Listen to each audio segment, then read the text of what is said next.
ko'pchilik aytishadi, o'zingizni turmushingiz yo'q-ku. Men turmushdan ajrashgan paytim men psixologiyaga yaqin emas edim. Ya'ni biz bir so'z bilan aytganda qabul qilish jarayonimizni to'g'rilashimiz kerak. Va boshqa tirik zotlarning ichida eng mukammali inson qilib unga miya berilgan, aql berilgan.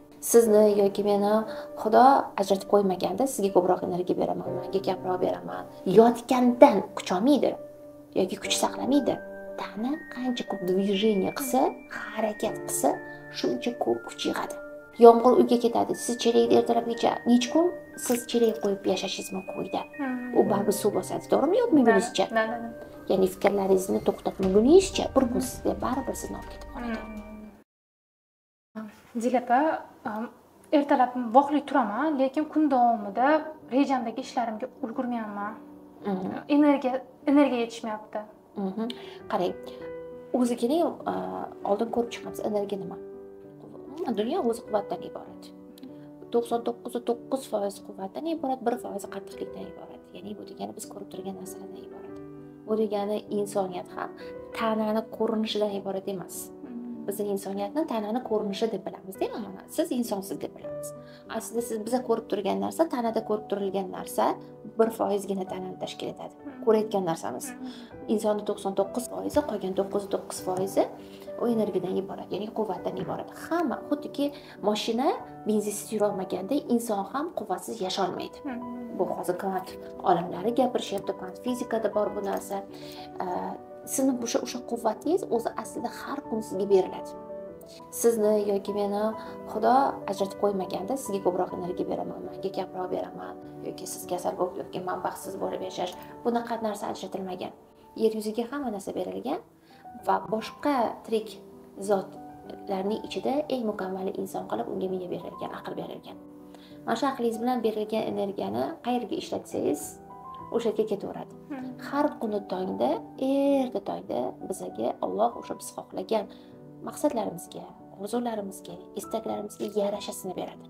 Aytadiki, niyatingga yarasha beriladi deyshadi. Bu degani o'sha yarasha energiya beriladi.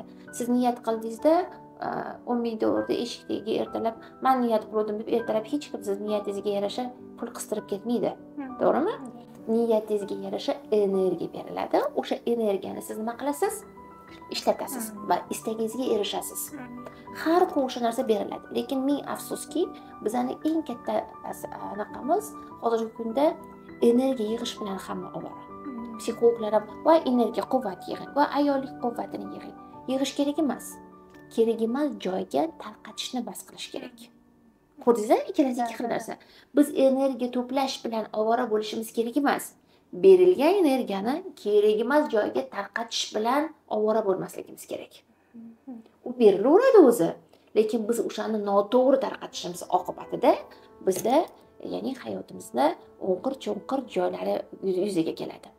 Ya'ni bizning energiyamiz bu bizning hayotimizda hamma sferasini belgilab beradi.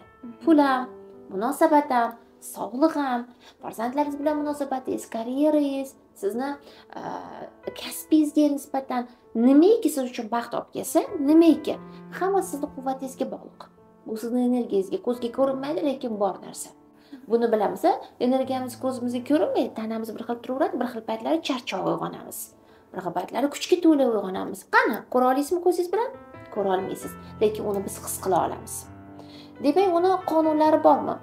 Energiyani tarqatmaslikning juda ko'p qonunlari bor, juda ko'p texnikalari bor. Mayda-mayda oddiyroq. Hozir shunaqa zamonda yashayapmizki, hammasi oddiylik bilan hal bo'ladigan zamondamiz. Hech narsa zapretda emas, mumkin emas bo'lgan narsalarni o'zi yo'q. Ilm o'zi marhamat. Nima xohlasang hammasi mujassam. Shunaqa davrda yashayapmiz. Shuning uchun aytamanki, qiyinlashtirmay o'zingizga qanaqadir bir nimalarni o'ylab topib, qanaqa qilib tarqatmasligimiz kerak yoki qanaqa ushlab turishimiz kerak. 3 bosqichda biz 3 ta etapda energiyani ushlab tura olamiz. Birinchisi bu tana bosqichida. Ya'ni tanani pok saqlashimiz hisobiga. Endi hammamiz bilamiz, hozir zamon zo'r, cho'milish-ku, endi tabiiy, lekin shunaqa deymiz, mana shunaqa ayollarni kuzataman.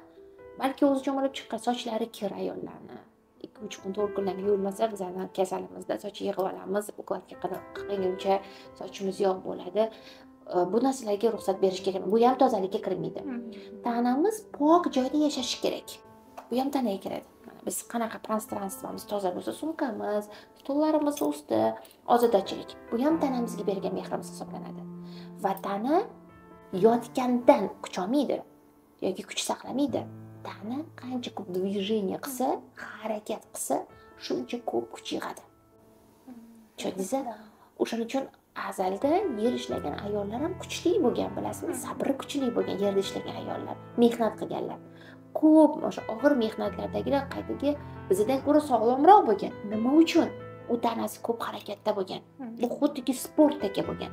Hozir современный мир, sport turlari bor har xilda, lekin tana ko'p harakatdangina energiyani ushlab qoladi va yig'adi.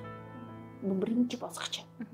Va tanaga nima keladi? Bu erta turib vaqtida uxlashing, chiroyli ovqat yeyishing, uni pok saqlashing, unga qarashing, uni meditsinskiy chekapdan o'tkazib turishing, uni yomon holatga kelib qolmasligi uchun uni toza postelda, toza uyda saqlashing. Bu hammasi tanaga kiradi. Bu birinchi bosqich. Ikkinchisi, ana endi ko'zga ko'rinmas energiyani, ko'zga ko'rinmas quvvat, ya'ni ko'zga ko'rinmas holat, hislar yo'q qilishni boshlaydi. Ya'ni bu emotsiya. Psixologiya tilida emotsiya. Hissiyotlar. Sizning hissiyotlaringiz qancha negativ bo'lsa, ichingizda qancha g'ubor bo'lsa, qancha ichingizda tushunarsiz holatlar bo'lsa, bularning hammasi sizning energiyangizni tarqatib yuboradi. Yo'q qilib yuboradi. Berilgan energiyani eritib yuboradi. Bu ikkinchisi. Ya'ni qalbingni pok saqlashing kerak. Tiling bilan qilayotgan harakating bilan ichingda bo'layotgan jarayon bir xil bo'lishi kerak.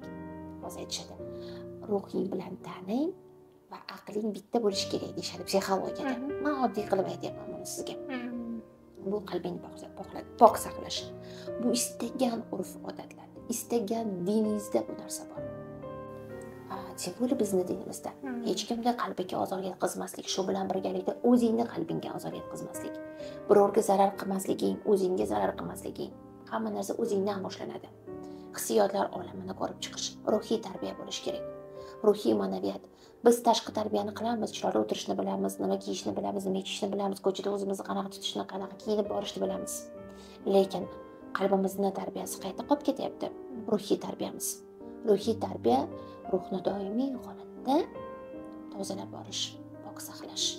Unga kirgan negativ baribir kiradi, baribir xafa bo'lasiz, baribir g'azablanasiz, baribir bir narsadan jahlingiz chiqadi. O'sha narsani yenga olishingiz, o'sha narsani ichingdan chiqarib olishingiz, psixologiyada qo'yib yuborish deyshadi buni. Bu ikkinchi etapi. Uchinchi etapi o'ylagan fikrlaringni to'g'ri qilish. Fikrlar olami eng katta energiyani oqizib yuboradigan kanal hisoblanadi. Utechka deyiladi. Teshilib, xuddi mana tasavvur qiling, tom teshilib qoldi, tashqarida jala yog'yapti. Yomg'ir uyga ketadi, siz chelakni ertalabgacha necha kun siz chelak qo'yib yashashingiz mumkin uyda. U baribir suv bosadi, to'g'rimi yo'q mingunizcha? Ya'ni fikrlaringizni to'xtatmaguningizcha bir kun sizga baribir sizni olib ketib qoladi. Psixologiya nimani beradi? Xuddi o'shani beradi. Sizni tanangizni pok saqlashni, qalbingizni pok saqlashni, fikrlaringizni tozalashni beradi. Bu yerda ortiqcha narsa yo'q. Qachonki 3 ta etapda bo'lsak, o'qilgan duolar ijobat bo'ladi. Alloh bizni eshitadi. Lekin chilg'anayon qilayotgan harakatlaring o'zi to'g'ri kelmasa, fikrlaring tarqoq bo'lsa, o'qiyotgan ibodatlarimiz, o'qiyotgan namozlarimizda xushu bo'lmaydi hech qachon. Buni hammasi nima beradi? Men psixologiyani nima uchun yaxshi ko'raman? To'g'ri, bugungi kunda fikrlar o'zgarib ketgan bo'lishi mumkin, psixologiyaga nisbatan har xil psixologlar ko'payib ketgan deyshadi, boshqa deyshadi.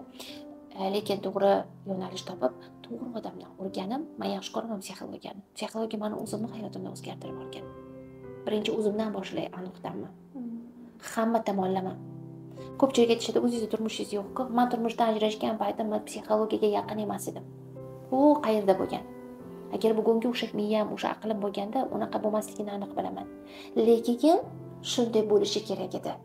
Men buni tushunishim uchun men shu yo'ldan o'tishim kerak edi. Va bundan so'zlamayman. Bugungi kunda turmushingiz yo'q-ku dedi. Bu ham tragediya emas. Qachon u buyurgan bo'lsa, o'shanda bo'ladi. Men uni kutmayman ham, shoshilmayman ham, ortiqcha safsata ham qilmayman, qiynalmayman, azoblanmayman bundan. Hozir va shu yerda u yashayotgan hayotimda, yashayotgan turib yotishimda, turishimda halovat bor.